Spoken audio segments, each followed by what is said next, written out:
¿Qué ofreció? ¿Qué ofreció? Bueno, de vuelta el dólar para abajo, muy tranquilo el tipo de cambio. Te diría que cierra la semana bastante bien. En agosto baja 3,5%. Recordemos en julio entre el 12 y el 14 había subido. Se acaba un poquito, ponernos una especie de tregua en la semana. Acá vemos los números todos para abajo. 1.337 el oficial, 1.325 el blue. Todo bastante tranquilo. Pasó lo peor, pero con tasas en pesos hoy todavía altas. La caución, que hablamos hace un momento, 44% terminó hoy. Así que bueno, el costo, el lado del dólar tranquilo, es tasas en pesos realmente muy altas. Hoy entonces hay momentum para el carry trade. Sí, no, ya lo dijo el JP Morgan. Si le haces caso de JP Morgan, habría que ver, no sé.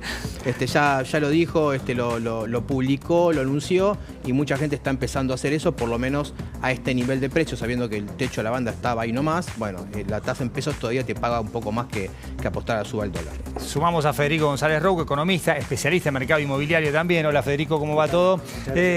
¿Cómo analizás esta etapa después de esos 14 puntos, ese 14% de la suba del tipo de cambio, esta tregua, la tasa como factor de tentación para no irte al dólar?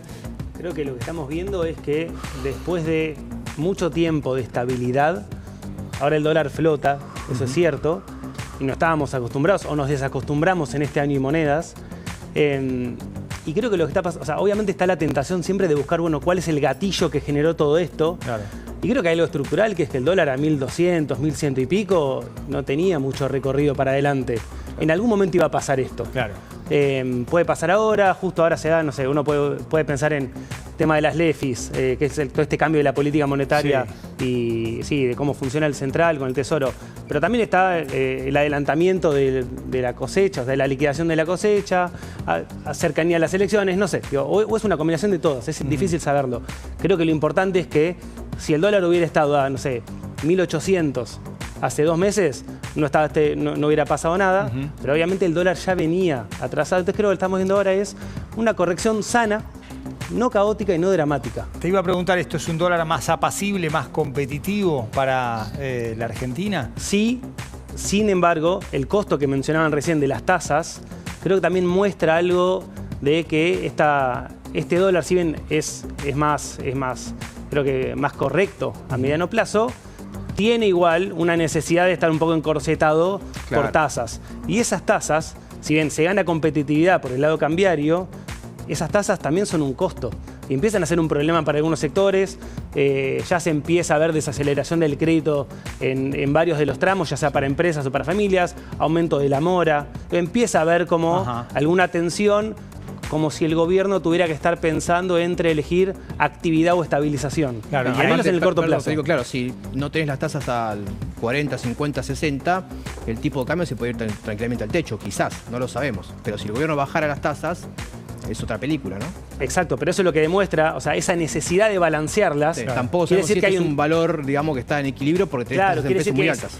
Este valor es estable siempre y cuando esté esa capacidad de sostenerlo con una tasa alta.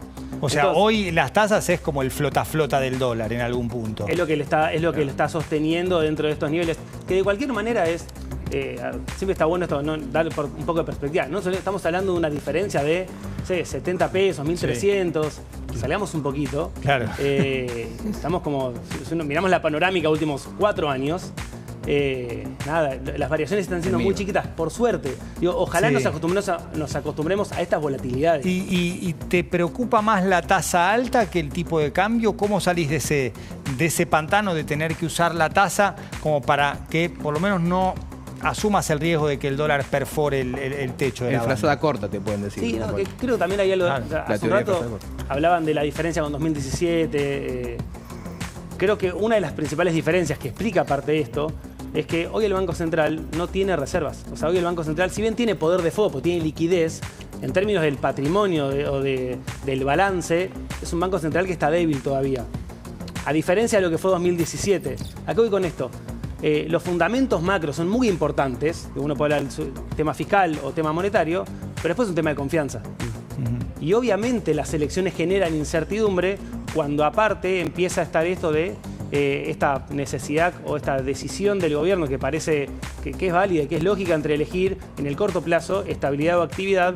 Bueno, la estabilidad tiene sus beneficios, pero ceder actividad, que es lo que estamos viendo, y varios sectores que están muy planchados ya hace varios meses, bueno, tiene costos, y esos costos son costos sociales y son costos eventualmente electorales. No lo sabemos todavía. Vos ahí, Federico, hablabas del tema de las tasas con los préstamos y demás, y el aumento de la morosidad. ¿Ya se está viendo eso, la variación en los costos para las empresas, para los particulares, ¿no? Típica tarjeta de crédito, préstamos personales? ¿Ya hay un aumento de la tasa de interés? Y en todo caso, ¿cuánto aguanta para que no pegue a la economía? Porque es una transición, 2 meses de tasa alta es una cosa, y otra es si tenés 6 meses o más. Lo que se viene viendo, sobre todo en el segmento de familias, o sea, de hogares, es que hoy las deudas, o sea, las cuotas, ya sea un crédito personal, una tarjeta, un hipotecario, que es menor, pero o no sé, un auto, ya representan cerca del 20% del hogar promedio, o sea, de los ingresos promedio de un hogar. Que es como el tope, ¿no? Eso. Y eso es más o menos el techo histórico Claro. que vimos. Y lo que sí estamos viendo en paralelo a eso, o sea, por un lado estamos llegando como ese límite, que puede no ser un límite, puede seguir subiendo, pero al menos históricamente fue un límite, el incumplimiento empieza a subir. El incumplimiento en tarjeta de crédito y en personales está ya en niveles del 4 o 5%, parece poco, históricamente fue del 2%.